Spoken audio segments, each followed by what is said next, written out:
Yes, I'm still here, Hollywood. And coming up on today's episode... Pamela was going to go to Baywatch, and they put out on the breakdown, Debbe Dunning type, but not Debbe Dunning. I go, I think it's literally 7 words, one. I don't think I'm just one. She's like, one episode. She's like, oh no, you'll be here for a while. And so when, Hef came and they offered me Playboy, I was like, I'm having kids someday. Yeah, I wish I had a man in my house to do it for me. I just don't. I do fix a lot of things. I hang things. I find the stud. I drill in, and then I put the hanger. I put swings up in my bedroom. I mean, there's a lot of swings in your bedroom? That's what keeps you in shape too, huh? In the 1990s, television was in its heyday. The bulk of shows were still on the 4 broadcast networks. No streaming yet, some cable. It was great. One show on ABC catapulted some of its early stars into worldwide superstardom. One went to infinity and beyond. Another went to the beach. But when a cast changes on a TV hit, the show obviously must still go on. And there was one actor who perfectly filled the shoes and tool belt of the previous star in order to help keep the show on the air for years. This is Still Here Hollywood. I'm Steve Kmetko. Join me with today's guest and one of the stars of Home Improvement, Debbe Dunning. Debbie, how did you get into this line of work? Let's start at the beginning. Okay. It's an interesting story. People had always told me, you're so funny, you should be in, comedy or acting. And I was always working. When I was a kid, my dad was, in and out of hospitals because he had a chemical imbalance. And so we went to work very early. And my girlfriend said to me one time, you should join this bikini contest because you're doing 2 paper outs and it's like you can make so much money on one weekend if you win. And I'm like, well, that's if you win. So we got on the bus. We went down to, I think it was Manhattan Beach, Hermosa Beach. They had the Hermosa Beach Pro Beach volleyball tournaments. And I got in a tournament and I won. I had the biggest bathing suit there. I mean, I probably out of my bathing suit could have made 3 of those girls' bathing suits. But for some reason, Wholesome won. And then I did it for the next 2 weekends and I made some money. But originally I made the money because my parents were going to Hawaii. And, back in the day where you would have an airline ticket, you'd hold the airline ticket and you'd put it in your safe. You'd have it at your house. We got robbed, so somebody took their airline tickets. And so with those 3 bikini contests in a row that I did win, I don't even know how, I paid for the trip. Seriously? I have an idea. Okay, well, thank you. But literally, I walked up and I said, oh, I am so not. This is I have got this big, huge bathing suit on with cherries. And these girls have these straps that are literally so skimpy. I'm like, oh my gosh, my mom would never let me out of the house like that. But so that's kind of where it started. I was excited about, the fact that I was having a little success. And I was like, maybe I'll be a model. And my mom always said, you're too short and it's too competitive. But I met a casting person and they said, you just need to go, interview with some agencies. So one day I woke up, it's different now, obviously, but I woke up and I went to 10 agencies and there was only one that seemed interested in me, and that was Judith Fontaine. And she was wonderful. She was hard, but she was wonderful. She's like, let's get those tiger stripes out of your hair. And I want one color. Here's numbers. Go shoot a Z card. You remember Z cards? No, I don't. Okay, so a Z card was the cheapest Z card would cost $150. You had a photo on the one side, and on the back, it was 3 or 4 photos. And so I shot with this guy, John Abeda. And John Abeda was known for shooting beautiful body shots. And she's like, let's focus on the body. So I started doing sportswear and activewear, and was like, great. So that's how I started, and I got really, really lucky that I was successful. Yeah, but you went from modeling and swimsuit competitions to actually acting and talking and hosting. Yeah, it's a slow process, though. You get under 5, where you can do like soap opera, and you can do under 5 lines, or you can, thanks, and walk by. And I mean, for me, it's exciting. And then I did commercials. I broke into commercials. And in my first 2.5 months doing commercials, I shot 12 national commercials. And at the time, Wow. I thought, yeah, I That's know. good money. I didn't know how good it was at the time. But the biggest campaigns I did were like Taco Bell. Their sales quadrupled as soon as I jumped out of a truck with my cowgirl boots on. And this cowgirl thing has kind of been my mojo for years. I had no idea it would take me into my 50s. So yeah, I ended up doing 21 commercials for Taco Bell. I did Carefree Sugarless Gum. I did Miller Lite. I mean, I thought it was easy to get commercials because I knew nothing else. Mm-hmm. Until I couldn't get any more commercials because I was overrun. Oh, she's that girl. So, and that was not for very long, but but Judith was great. She kept me going. She put me on the right track, and I continued little by little by little, getting bigger parts and more respectful parts. So, yeah, which kind of funny because I did Who's the Boss, I did Married with Children, Charlie Hoover, probably shows you haven't even heard of, or maybe you've heard of everything actually. What am I saying? And then I did this show Home Improvement, and I did one episode. How did Home Improvement come about? Just another audition. I played this girl who the day he promises his wife he won't look at other women. It's called Overactive Glance. I'm in a restaurant. That's the name of the episode? Yeah. Oh. And he basically said, I won't look at women. And then he hears men talking about me in the restaurant. And I see that when she leaves to go to the restroom, I see that it's Tim the Toolman Taylor. So I run over. I'd never seen the show. Okay. So I had no idea what the grunt was or anything else. And I do this episode with him, and one show, and went home, had a great time. Then all of a sudden, a few months later, Pamela was going to go to Baywatch, and they put out on the the breakdown, mm-hmm. Debbe Dunning type, but not Debbe Dunning. And I said, that's too bad because I do her pretty well. So that went on for 2 weeks. That's kind of flattering. It was so flattering. I didn't know I was a type. But I guess I had kind of made my way in commercials and acting where they knew who I was now, on a very low scale. And then they said, let's bring her in. Let's just bring her in. And it was kind of a lot of she's going to be known from that one part. And they're like, maybe for a second. And I remember Janelle calling me saying, come on in and come as you were. So I wore the same sexy dress. And I walked into a bunch of construction girls. I'm like, oh, shoot. What are they talking about? And I approached the bench. She's like, what are you wearing? I go, I'm wearing what I wore in the episode. She goes, I said to come how you were.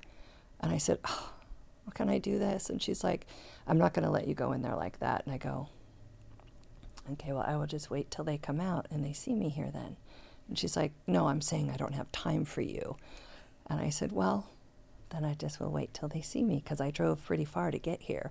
And so she went and told them, and they let me come in, and I apologized, and I said, I'm sorry, I don't know anything, I didn't know. And they're like, it's okay. So I didn't get a call back, so I showed up the next day in the right outfit with my not callback. And at the gate, they're like, we don't have a pass for you. I'm like, I got it. I mean, I'm right here. I was here yesterday. I have a callback. And they're like, okay, go ahead. So persistence, sometimes, if you believe in yourself. It was a bummer. It was a mistake that I made the first day, a misunderstanding what come as me, come as I was. They loved how I was with no makeup and hair in a bun and, joking around, fitting in with the family. So it paid off. And I didn't know what the Tool Time Girl was. I thought he just had this episode where I had to introduce him. And when the wardrobe girl came up and took me down, she was putting me in all these clothes. I go, I think it's literally 7 words. One, I don't think I'm just one. She's like, one episode. She's like, oh no, you'll be here for a while. Had no idea how how big that was going to be. Is that the biggest, do you think that's the biggest job I've ever had? Yeah. Yeah. I mean, I'm still reaping the benefits, and people still recognize me from the show, which is crazy. And like, I'll do Comic-Cons now, and it's like this arena of positivity. You're sitting there and people are like, we loved the show. It was our family time, and it was such a good part of my childhood. And I was really blessed to be a part of something so amazing. I talked to my cousin yesterday after I talked to you on the phone. He lives in Ohio. He's in his 40s. And I told him I was interviewing you and Richard a little bit later. Mm-hmm. And he said, I loved that show. Yeah. Okay, good for you. And it's great because it is always the reaction. And it is always something that is left an imprint in these people's lives of a good time with their family. And I mean, how lucky can that be? Yeah. And to be part of it. Yep. Yeah. And I never did anything, like I never had anything that was inappropriate. It was sexy, but it was always borderline, about to get on that line, but always clean. And I remember Andy Cadiff, one of our directors, saying to me, listen, you're sexier when you have more clothes on. And I was pushing to be like, I can't believe, like, I've got this audience, and he's like, you need to always hold back. And so when, Hef came and they offered me Playboy, I was like, I'm having kids someday. Leave them wanting more. Yeah. I was like, I'm going to have kids someday. I can't even imagine if my mom was out there and, is this your mom? So, and then nothing against the women who have done it. I mean, I'm envious.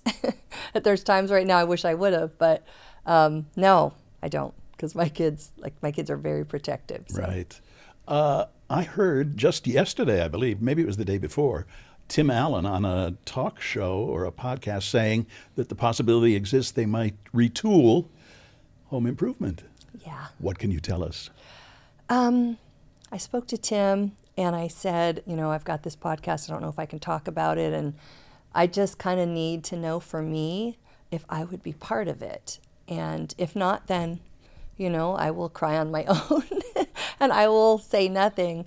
But I just needed to know if it comes to fruition, if I'm going to be part of it. And he said, absolutely. So we're just really hoping. I'm kind of glad we didn't just kind of get mixed in the wash when all the shows did it. And now we might stand out a little bit. I know it would be a completely different show, but with all the same people that everybody loved, and who knows how long that could last. But like my daughter, she's 27. She was born on that show. We filmed giving birth. How did you hide that? I never hid it. Oh, you never did? Oh, I got huge, 52 pounds extra on live television. And, I remember Don Morgan saying to me one time, you realize you're going to have to lose this. And I says, well, it's not my fault they put craft service under the tool time audience. I have to walk by and, oh, it smells so good. I'm like, isn't this the time I'm supposed to be able to get out of shape and eat? And yeah, anyway. So yes, fingers crossed. I think as a team, we would love to do that again. I know most of us would. I know me and Richard, we see each other quite a bit on golf tournaments and Comic-Cons, and it would be fantastic. People always want us to. I hear you have a mean game of golf. I've gotten better. Yeah, I've gotten better. I did it once. Yeah? I was in Hawaii with friends, and I thought I'd try it. My father used to golf. And I didn't even get through 18 holes. I had a tension backache. Okay. I quit at 9. I think it's a very difficult game. It is a very difficult game, and every hole is a new day. Richard Karn got me into golf, and he got me into golf while I was pregnant with my daughter. He's like, oh, come on out to Seattle. Everybody would love to see you, and come on, just do it. And I go, okay. Out there, it just was horrible. And then I lost the weight. I didn't lose the baby. I had the baby, but I lost the weight, and I tried it again the next year. And then people were like, hey, we need women at golf tournaments. And I'm like, really? I'm not. I'm just a hack. And they're like, that's okay. It's a scramble. I'm like, whatever that is. Well, it's great because a scramble is everybody hits and you just take the best ball. So nobody's focusing on the worst player. you're not bringing the team down. We're working as a team. So I started feeling less pressure and getting better and better. And then I would play more and get longest drive. I'm like, really? I got longest drive? Crazy. I was at Mark Murphy's tournament in Ireland in May, and I got longest drive for the men and the women. Wow. Yeah, I don't know what I ate that morning, but it was working for me 2 days in a row. So that was pretty awesome. Green beer. Yeah. Oh, I did have one of those beers. I did everything I needed to do because, I mean, my father's side was Irish. So, yeah, it's great. Got to hold up the genes. Don't go golfing if you don't want to golf. Don't go golfing if you're bad at it and it makes you feel bad. Only go golfing if it's something that you love. I found it just too hard. Yeah, a lot of people do. People think it's stupid. People think it's amazing. Like, there's all sorts of sports for other, people. I enjoy watching it. Yeah, you do? Oh, yeah. I really love watching it. Tiger Woods, I could have watched him forever. He was so good. It frustrates me because I want to do it. I want to get out there and be there golfing against them and with them. Yeah. I love it so much. I love roller skating. For me, I have roller skates in my car, and sometimes I have 2 pair. And if I get a moment, I roller skate. Like when I found out I got home improvement, I drove to Santa Monica, Venice, and I roller skated. And I was like, what does she mean by I'm going to be here for a while? This might have been my break. Yeah, it's crazy. It takes a lot of stamina, roller skating does. It does. I've built it up over years and years and years. I did it at Santa Monica once with Olympic diver Greg Louganis, who did everything well. Mm-hmm. And we went skating. He had an extra pair of skates, and we went in one direction. And then when it came time to go back in the other direction, and the wind was blowing in our faces, oh, yeah. I couldn't keep up. Yeah. My daughter in Manhattan Beach has this wonderful strand. So I will go to Redondo, flip it around, and go all the way up to Marina del Rey, and then come back to Manhattan Beach, completely dripping sweat, and go, yeah, I had a good day. That was awesome. Which explains your figure.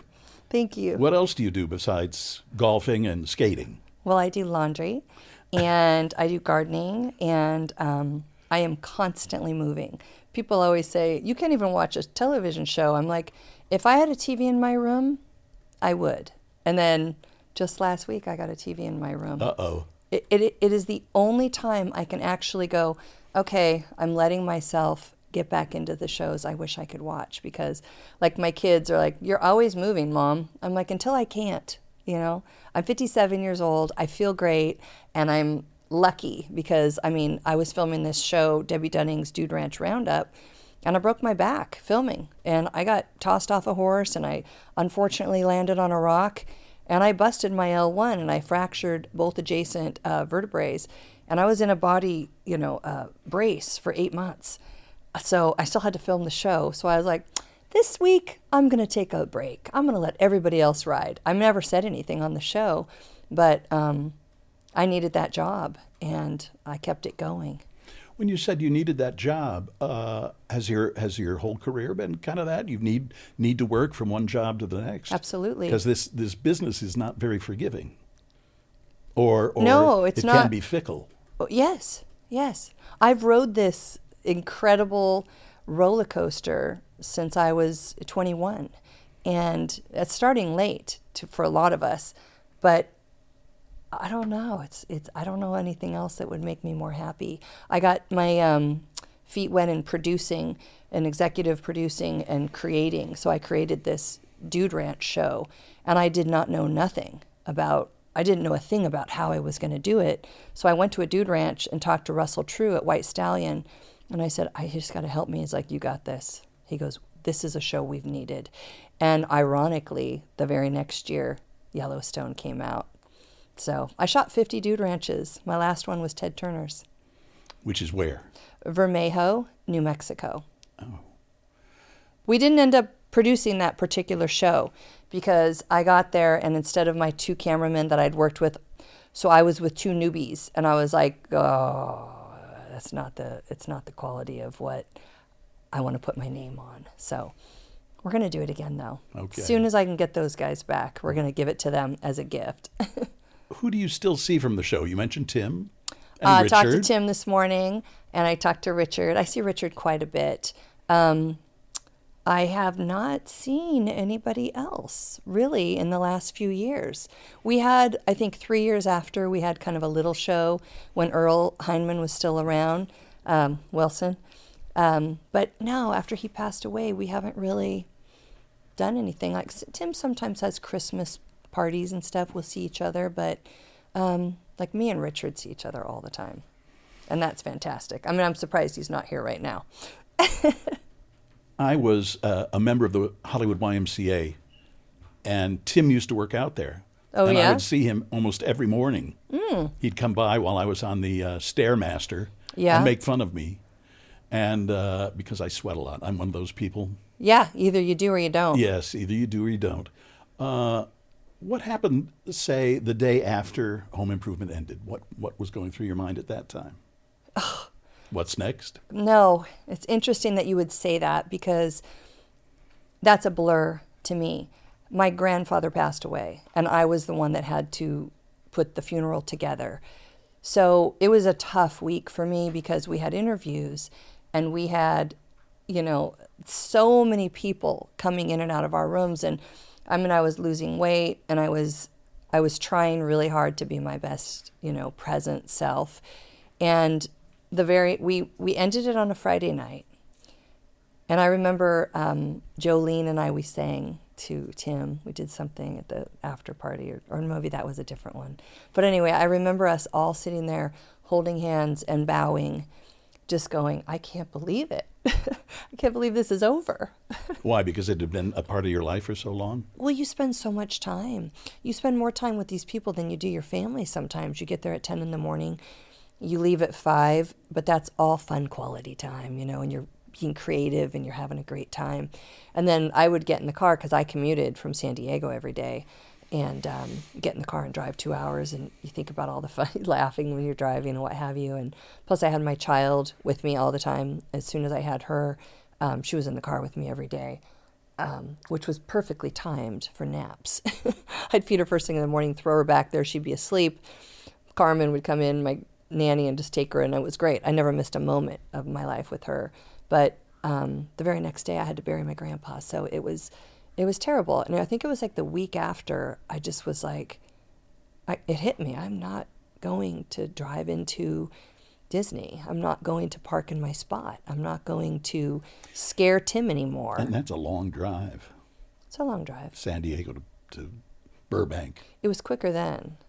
I mean, now Was it? traffic is so different. Yeah. I tried to do the flights. I tried to do the train. I was like, nothing was reliable as me in the car. And I like that time. I liked that time. It can be very productive. Yeah. It was productive. It was good for me. It was good for my soul, that alone time. And then, being a new mother for the last couple years was one thing I didn't want to regret, is not having my daughter with me. So my room became a nursery. I didn't care. I like books on tape sometimes. I love that. You can really get lost in that. Yep. And you can educate yourself in that too. And your imagination is so powerful. When I would get to my Dude Ranch show, right, I would fly into Boise, get into a car, drive 3.5 hours, book on tape. I felt so much smarter. I'm like, oh, I just read that. But while it was being read to me, I saw my story and my vision and how I visualized this reader, this narrator. And to me, that was awesome. And then I would get to the Dude Ranch and sometimes be in a completely different headspace than I was when I got off that plane, feeling better. And so I started doing different books that, helped me get to a certain point in my life. I try to be a very positive person. I try to put out the message to not mirror somebody's fears or angers or however they come off at you, because I'm not for everybody. You're not for everybody. We're not going to always be liked, but it's easy to instantly get back at them when they come at you aggressively. It was an exercise in acting school. It was called Coming to the Door, and you had to be however you were going to be, no matter what door you opened, and that was who you were going to be. And I think I've used that exercise throughout my life to try to pull back. Sounds like a good exercise. I think it's worked for me. I'm not always successful. There are some times I'm pretty emotional, but yeah, I think it's been a good rule to follow, to be honest. We'll be back in a moment. Yeah, I wish I had a man in my house to do it for me. I just don't. I do fix a lot of things. I hang things. I find the stud. I drill in, and then I put the hanger. I put swings up in my bedroom. I mean, there's a lot of Swings in your bedroom? That's Well- what keeps you in shape too, huh? Now, I understand that you also like, in your real life, to be a do-it-yourselfer. Yeah, I wish I had a man in my house to do it for me. I just don't. So yeah, I've had to do that. I think there's every single day I think to myself, I wish somebody could have filmed this, because there's a lot of us at home that, are women or men, like, oh man, that's so simple. That's so easy. I need to do more of it on my social media. But while I'm doing it, I don't want to take the time to set up a camera because I'm so busy. I just want to get it done. And then afterwards, in hindsight, I'm like, I probably should have done that. But like, I've got these ball jars. It's a simple, tiny thing. But my kitchen is all white and gold. And I've got these silver ball jars. And I was like, why am I not just spraying the tops of those? I sprayed them and I put my flour in it and my sugar. I'm like, those look beautiful. Now I'm happy. It's a simple little thing. But no, I do fix a lot of things. I hang things. I find the stud. I drill in, and then I put the hanger. I put swings up in my bedroom. I mean, there's a lot of Swings in your bedroom? That's what Well, keeps you in shape too, It's huh? a swing. It's a chair. It's Oh, like okay. a bucket, like a little happy chair. I did get it for myself and like my kids if they wanted to sit in it, but it's actually the best cat toy I own in my whole house. They come hauling in and they're up on it and crazy. They love it. Tim obviously went on to a huge movie career. Yeah, he sure did. In fact, he's got something out right now, one of the Santa Clauses. Yeah, and the irony about that is his daughter came in to audition for one of the elves. And Elizabeth is just brilliant and just a go-getter. She's so Tim and, so Jane's in this mixture of a little girl. She's just so brilliant. They gave her the lead. Really? Yeah, so he was so stoked. He's like, it's a daddy proud moment. I get to work with my daughter. And, as parents, we feel guilty when we can't be at something in a situation where work pulls us away from a volleyball, game or a first dance recital. Well, it was kind of nice because he got to work with her every day. What's ahead for you? What's ahead for me now? I don't know. I'm doing a lot of social media, and I want to get back into television or movies. I feel after this strike kind of gave me a break and a reason to be like, okay, get back into your home. I just went through a flood, which also made me a contractor to my own home. I thought it was just going to get done for me. And for 2 months I sat there and nothing was happening. So I was like, okay, I got to get this ball rolling. And it was also very educational, exciting at the same time. Building stuff is great. When it takes a while, it's frustrating. But being able to be the one with nobody telling me what they wanted, it was all my decision. It was very empowering. It's nice making the decisions, isn't it? Yeah.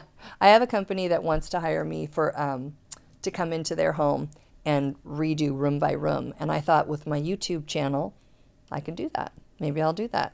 And it would actually employ me enough I would financially be set so that I could take the time and do that for them.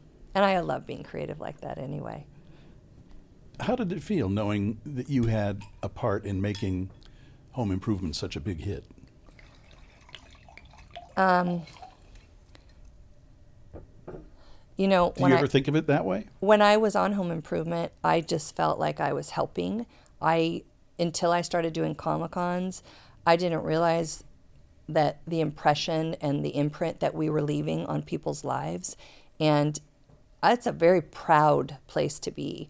There's a lot of shows that I love that, as a child I watched, and I'm like, Get Smart. And like, I will really remember exactly what I was doing with my best friend. But this show was such a good family show, and every single person in the family watching it on the floor or whatever was affected in a different way, and everybody got, like, the writing was so brilliant. But it feels great. It feels really good to be a part of that history because, we're there forever now. We're on TV Land, we're on Hulu, we're on Disney Plus. I mean, if we were to get together and do a new show, it would still be so fantastic because we weren't a family that fought. We had disagreements about certain things that we thought should go a different way, and we were able to talk to the writers about that. And sometimes it would change, and sometimes it wouldn't get a laugh, and it would change. But we all got to be a little bit and give a little bit of our input. A little creative. Yeah, yeah. Which is always fun. Yeah, I just love the antics. Like Richard and I were talking about rewatching it now. It's interesting because when you're on a television show, you don't necessarily sit down and watch it. You know, you live it, and then the next week you go in, and hopefully you have time that Tuesday or Wednesday, whatever it is, to watch it, but not always. But Richard was right. I mean, Richard's like, you know, we should probably watch it again. He goes, I've been watching it. It's so funny. I forgot so many things. And the thing about him is, I don't know if you know this, but he is so smart. He is walking in right now. Oh my gosh, look how nice you look. Of course you're here. How fabulous do you look in this print? Hi. Oh my gosh. Oh my God, you look so good. So do you. So do you. Well, please sit. Are you sure? Absolutely. I will stand behind Okay. you. Well, I'm okay. That's awesome. We'll get to him in a second. Oh, wow. Well, what I was going to finish my thought is, so good to see you. I was going to finish my thought is, we spend a lot of time together, and we're doing these Comic-Cons, and we go to dinner afterwards and stuff, and Richard will sit there and come up with so much information, and I'm like, well, aren't you a plethora? But like things he knows in that head, I'm like, I feel blessed to learn them quickly, but he's like, I don't know, he's just like, you I don't know. retain information. Maybe it was the game show. That's what he Oh, said. that's right, Family Feud, right? Maybe it was the And game there show. were others. I don't know, but I've always been fascinated by trivia. You know, information just kind of sticks. Just a little bit of Velcro in my head. Yeah. I'm like the opposite. I'm literally like, they're like, what ranch were you at? I go, I don't know. I was either in Montana or Wyoming. Like, I don't know. It was green. There was horses. It was a ranch. There was dirt. And there was a campfire. I remember a campfire. Yeah. The food was great. Marshmallows. Richard, what can you tell me about Debbie that I should know, Wow. that other people might not know? Careful, because she's still here in the room. Well, you know, she was a hometown girl. She grew up in the Valley and still has lots of friends, you know, and I'll run, because I live now in the Valley, you know, I'll run into people who go, oh, you know, you worked with a friend of mine, Debbe Dunning. And We went to high school together. I went to high school or whatever. And, you know, the family had this great pet store that a lot of people, you know, pets are very endearing to people long term. So, you know, those memories stick around. But, you know, I feel like, and you know this, that I mentioned you about coming in for home improvement. Yeah, I said that. Yeah. And it was so funny because Tim,